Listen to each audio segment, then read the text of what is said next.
ده كان ريدز. عامل ايه؟ محمد رضا، فاوندر اوف وات تو ايت. ازيك يا محمد؟ ده الجوهر. عامل ايه؟ عامل ايه؟ خلينا نبدا وات تو ايت من بالجروبس او من البروجكتس اللي بالنسبه لي غيرت هاو ريستورانتس كوميونيكيت، هاو بيبل الناس بتستقبل فكره المطاعم ازاي. طول عمرنا متعودين ان الماركتنج اتس وان واي كوميونيكيشن، المطعم بيتكلم، عنده البيجز بتاعته وعنده الطرق اللي هو بيسوق بيها لنفسه، فالرساله دايما ناقصه. لحد ما 2021 بدات وات تو ايت وبقت الناس لا، الزبون بقى عنده طريقه هو كمان يتكلم بيها عن المطاعم بطريقه مختلفه. احكي لنا كده وات تو ايت بدا ازاي وايه اللي جاب الفكره دي في دماغك؟ ماشي. ازيك الاول؟ زي عامل الفل ايه؟ الحمد لله. بص، وات ايت جه بالصدفه. انا اصلا في الكورونا كنت قاعد زهقان فعملت جروب اسمه وات تو واتش. اوكي. وات تو واتش ده اصلا بيتكلم عن الافلام والمسلسلات والحاجات دي عشان نلاقي حاجه نتفرج عليها وقت الكورنتين. بس عملت وات تو ايت، وبعد كده وات تو ليسن، وات تو ريد، وات تو كل حاجه. بعد كده مثلا سادس جروب عملته كان وات تو ايت. سادس جروب. باي ذا تايم اللي انا عملت وات تو ايت كان وات تو واتش كان عليه مثلا 4000 ممبر. وات تو ايت في يومين بقى عليه مثلا 30000 مثلا حاجه كده. فعرفت خلاص الناس بتحب ايه في مصر يعني من اللقطه دي. بس وابتديت اول لما حسيت ان هو فعلا عمل نويز كده في الماركت بطريقه معينه، وادر ما بين الناس عادي و among the brands يعني. فبس رحت سايب شغلي بقى وقلت انا هتفرغ للموضوع ده عشان يا اما يا جت يا ما جاتش يعني. فاي حاجه بعد ما سبت الشغل كانت بقى بنشتغل عليها وبلاند وكده، بس كل اللي قبل ده كان صدفه يعني. خلينا نتكلم عن حته ان الكوميونيكيشن بقى تو ويز. انا متخيل ان ده اكيد عمل لك مشاكل مع مطاعم، بقت تول باورفل جدا ان بجد في مطاعم ممكن تطير بسبب بوست، وفي مطاعم ممكن الناس تكرهها بسبب بوست. مفهوم. كنت حاسس بايه تجاه الموضوع ده؟ طيب بص هقول لك. المشكله او يعني هقول اصعب حاجه في القصه دي انه people are not convinced ان مش شرط كل بني ادم يكون عنده اجنده. وعلى فكره يعني هو المشاكل مش بتيجي من المطاعم بس، يعني المطعم اللي بيتكتب عليه نيجاتيف ريفيو هو بيبقى واخد الموضوع بيرسونال، والممبر اللي بيكتب حاجه انفاليد وبيتعمل لها اجنور بيبقى واخد برضو الموضوع بيرسونال.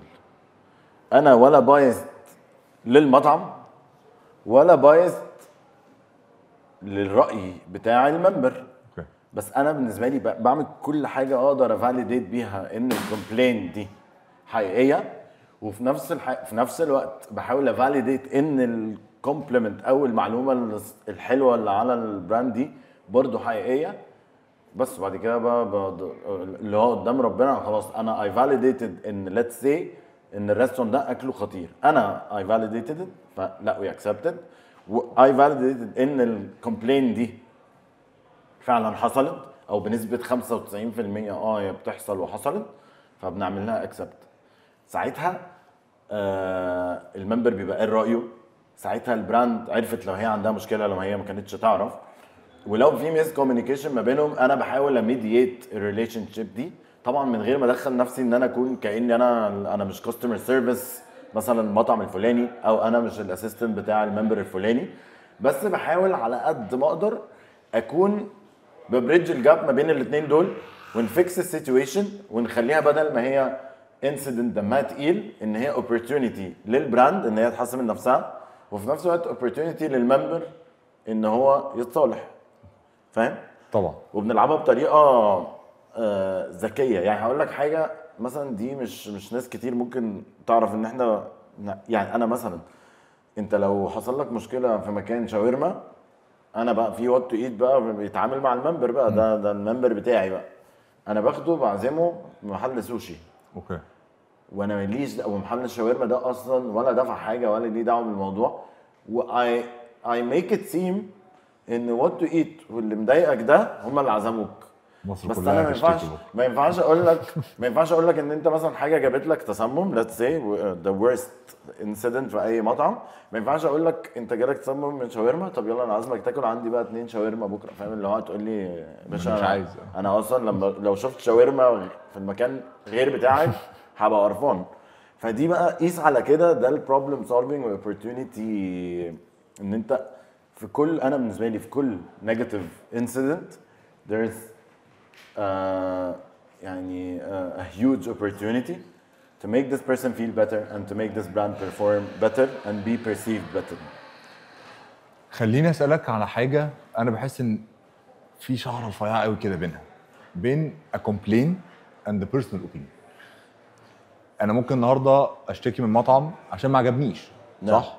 الاكل ما عجبنيش which is بحس ان هي تمام حاجه عاديه، مفهوم. وبين ان انا عندي مشكله مع المطعم ده فمحتاج اخش اشتكي. ايوه. بنفصل ازاي؟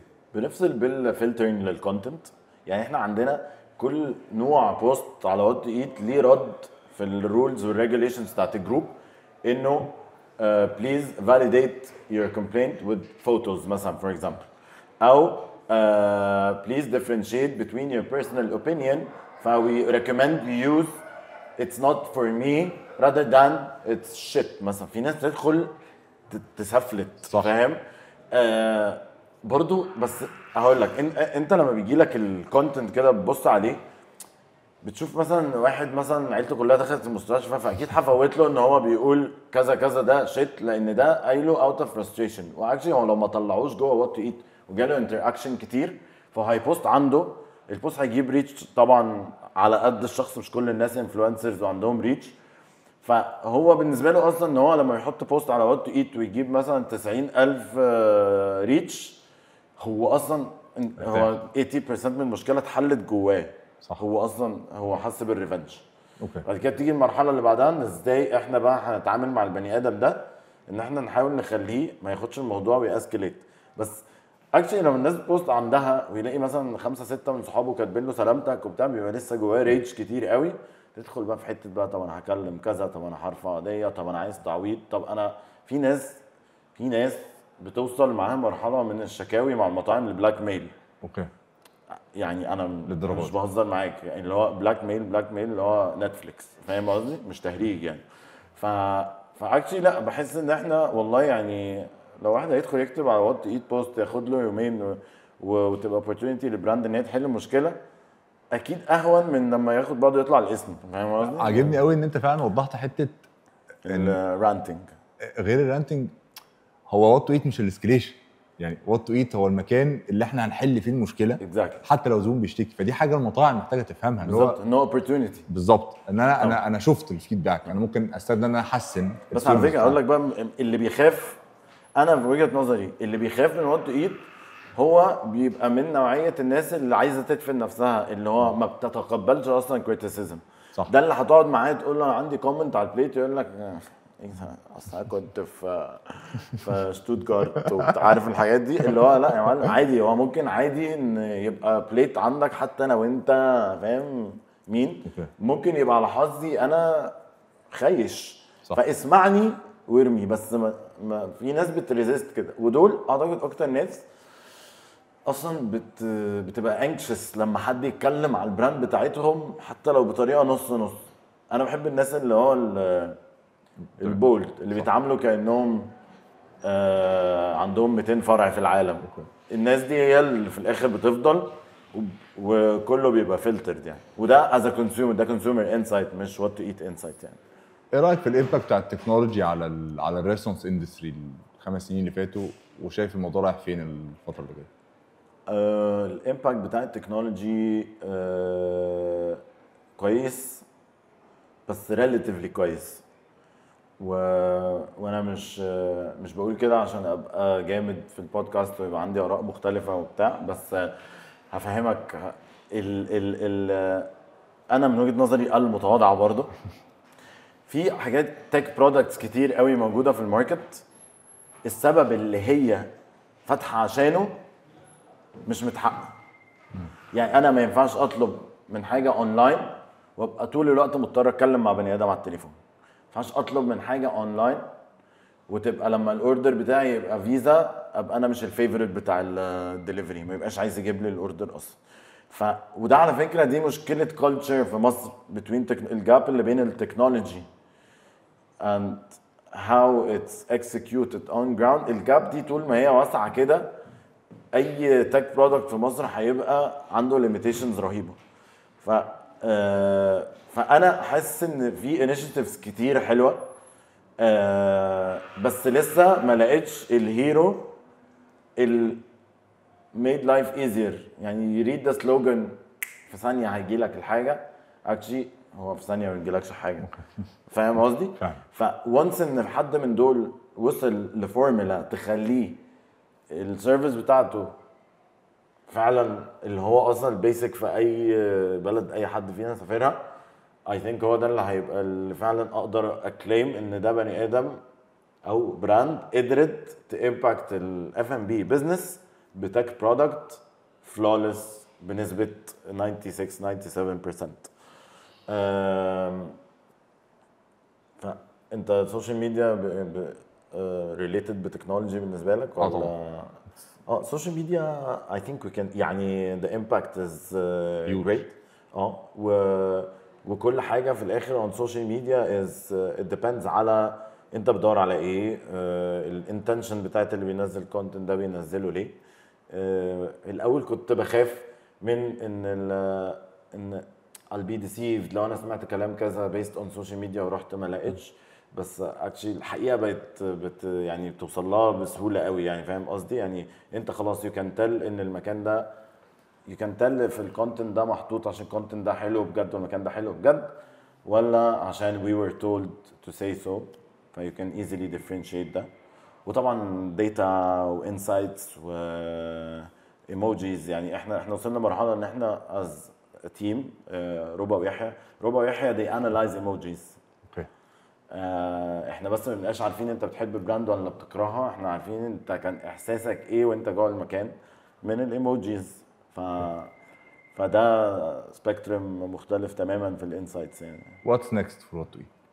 What's next for What to Eat is we're trying to have more presence on ground لان الدنيا فتحت خلاص، الكورونا الحمد لله راحت في داهيه. we're trying to find a good pathway for on ground presence. بنجمع فيه احنا بنحاول نكون on ground aggregator، بمعنى انه ان انت تروح مكان تلاقي فيه حاجه كامله طبعا حلوه، يعني حلوه بنسبه كبيره. باب البيزاء تحفه سماويه كلها بس قصدي يعني تلاقي حاجه حلوه تاكلها في نفس الوقت تلاقي اوبشنز. ومش شرط قوي تلاقي بدائل للاوبشنز عشان يبقى كل واحد من الفندرز واخد فرصته. وبنعمل ده دلوقتي في صوره ايفنت. يعني لما يكون في ايفنت احنا بنعمل وات تو ايت فود كورت بارت من الاكتيفيشن بتاعت اي حد. بس ان شاء الله اون ذا لونج تيرم هيكون ان شاء الله وات تو ايت ده مكان انت بتروح تدفع تيكت زي الاركيد كده، بس بتاكل كل حاجه بتشرب كل حاجه. عارف الاول انكلوسيف كده مع اهلك زمان في شرم الشيخ. يعني حاجه باللذاذه دي، بس بقى بفندرز الناس اوريدي بتحبهم وبراندز اوريدي مصريه والناس بتحبها. رضا انا القعده معاك ممتعه حبيبي بجد، وانت عارف انا هنا وبره انا عارف ناس ما تعرفش ان احنا اصحاب.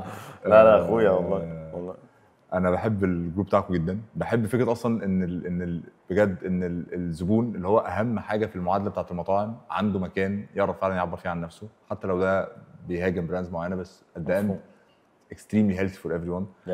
ف thank you ان انت فتحت الباب ده للناس. thank you ان انت فتحت مين. لا وان شاء الله يفضل يكبر. انا بحب قوي السيرتيفيكت اللي انتوا حاطينها في والله. انا فاكر والله العظيم لو شفتها دمعت.